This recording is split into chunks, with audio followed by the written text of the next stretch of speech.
లక్షల కోట్లు గత ప్రభుత్వం అప్పు చేసి వెళ్ళిపోయిన జగన్మోహన్ రెడ్డి కనీసం చంద్రబాబు నాయుడు గారు దీన్ని నడపగలరా అనే పరిస్థితి ఉన్నప్పుడు సూపర్ 6 ఈరోజు సూపర్ హిట్ చేశారు. ఈరోజు మహిళలు బ్రహ్మాండంగా ఆనందంగా ఉన్నారు. మొత్తం కూడా ఉచితం. ఎవరు కూడా వాళ్ళ అల్లుడి దగ్గరికి పోవాలన్నా, వాళ్ళ కూతురు దగ్గరికి పోవాలన్నా, వాళ్ళ కుటుంబ సభ్యుల్ని ఈ రాష్ట్రంలో ఎక్కడ కలవాలన్నా ఉచితంగా బస్సు ఏర్పాటు చేసిన ఘనత కూటమి ప్రభుత్వానికి మన ముఖ్యమంత్రి చంద్రబాబు నాయుడు గారు.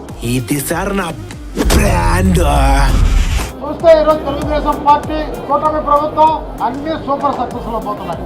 ఈరోజు నందమూరి బాలకృష్ణ గారి సినిమాలు ఎలా సూపర్ సక్సెస్ అవుతుందో, అఖండ 2 రేపు దుమ్ము రేపోతుందో, అట్లా తెలుగుదేశం పార్టీ ఈరోజు మహిళా లోకంలో ఈ రాష్ట్రంలో దుమ్ము రేపబోతుందని చెప్పి తెలియజేస్తున్నా.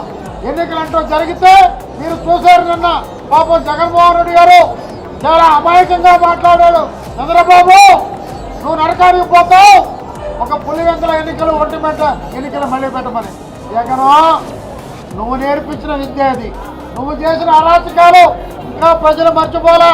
నువ్వు రద్దు చేయమనగానే రద్దు చేయడానికి అక్కడ ఎవరు లేరు. ఇంతకాలానికి నీ పులివెందుల్లో ఒక ప్రజాస్వామ్యం వచ్చింది, నీ ఒంటిమిట్టలో ఒక ప్రజాస్వామ్యం వచ్చింది. ఈరోజు రాష్ట్రంలో ఈరోజు ప్రజల ప్రజాస్వామ్యం వచ్చింది. సూపర్ 6 లో అనేక కార్యక్రమాలు అతి త్వరలో జరిపి అన్ని విజయంతో చేసిన చంద్రబాబు నాయుడు గారికి మహిళలు ఆరుదలు పడతారని, ఎప్పుడు ఎన్నికలు జరిగినా 1 సైడ్ ఎన్నికలు ఉన్నాయని కూడా మీ అందరూ కూడా తెలియదు.